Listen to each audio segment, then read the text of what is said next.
October 2nd, 2025, Yom Kippur, the holiest day in the Jewish calendar, a day of fasting, reflection, and prayer.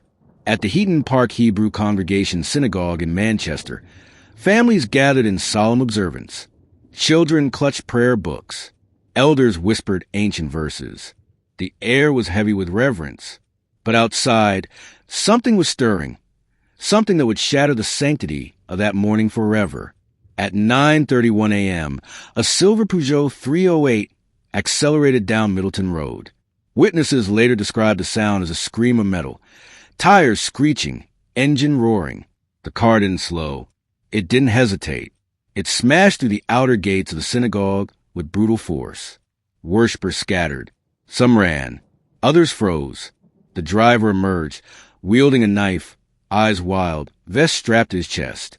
Panic erupted. The man was later identified as Jihad Al-Shamie, a 35-year-old British citizen of Syrian descent. But the questions began immediately. Why this synagogue? Why this day? Yom Kippur wasn't just any day. It was the most sacred in the Jewish calendar. The synagogue was full. The timing was precise. Too precise. Was this a coincidence? Or was someone feeding him information? Al-Shamie had no prior record in counter-terror databases. No flag behavior in the UK's Prevent program. No known affiliations with extremist groups. He was invisible to the system. And yet, he arrived with a tactical plan, a fake explosive vest, and a knife. How does someone like that slip through every layer of national security? The vest itself was a mystery. Police initially shouted that he had a bomb. Worshippers heard the warning and ducked for cover. But hours later, authorities confirmed the device was not viable. Was it a bluff? A psychological weapon designed to provoke a lethal response? Or was it meant to distract from something else? Greater Manchester police responded within minutes. Armed officers stormed the scene. But in the chaos, something went horribly wrong. One of the victims, Adrian Dalby, a 62-year-old cancer survivor, was accidentally shot by police while trying to barricade the synagogue doors. Another man, Yoni Finley, was hit by a stray round while shielding children. Both were civilians. Both were trying to help. How did trained firearms officers misidentify them as threats? Were protocols ignored? Or was the scene simply too chaotic to control? And then there was the delay.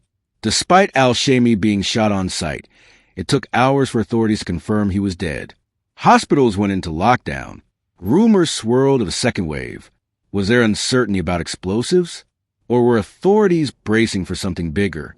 3 additional suspects were arrested later that day. 2 men in their 30s and a woman in her 60s. They were taken in on suspicion of planning and instigating terrorism. This wasn't just a spontaneous act. It had layers, connections, possibly a wider network. But again, Al-Shamie wasn't flagged. No surveillance. No warnings. Was this a failure of intelligence? Or a deliberate blind spot? Prime Minister Keir Starmer called a vile act of anti-Semitism. But critics were quick to point fingers. They argued that the government had ignored rising threats. That Jewish communities had been sounding alarms for months. Was this attack preventable?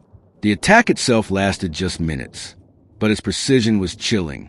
Al-Shamie drove into pedestrians, then attempted to storm the synagogue. Security and worshippers blocked his entry, but the damage was done. 2 dead, 3 seriously injured, and a community shattered. Footage shows police shouting, "He has a bomb," before firing. But was the explosive vest a real threat or a decoy? Hospitals briefly went into lockdown. Emergency protocols were activated. Was this standard procedure? Or were authorities expecting a coordinated assault? At a vigil held the following evening, MP David Lammy was heckled by protesters accusing the government of enabling Jew hatred. The crowd's anger wasn't just grief. It was fury. Fury at perceived inaction. Fury at rising anti-Semitism. Fury at a system that failed to protect. The Cobra meeting convened that night. Emergency protocols were reviewed.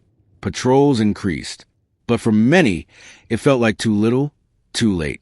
Mayor Andy Burnham told reporters, "The immediate danger appears to be over." But for the Jewish community in Manchester, the fear lingered. And then came the final red flag. Al-Shamie's name didn't appear in any active investigations. No alerts, no watch lists, no digital footprint that suggested radicalization. How does a man with a tactical plan, fake explosives, and possible accomplices evade every layer of national security? Was this a failure of intelligence? Or something darker? A blind spot in the system? Or a deliberate omission? 2 men lost their lives. One of them, a cancer survivor, died trying to protect others. Another was shot while defending his community. The attacker is dead, but the questions remain. Why did this happen on Yom Kippur? Why was a hero mistaken for a threat? And why are so many details still buried beneath official statements? We've uncovered 7 major red flags. But how many more are hidden? This isn't just a crime. It's a warning. Justice begins with truth.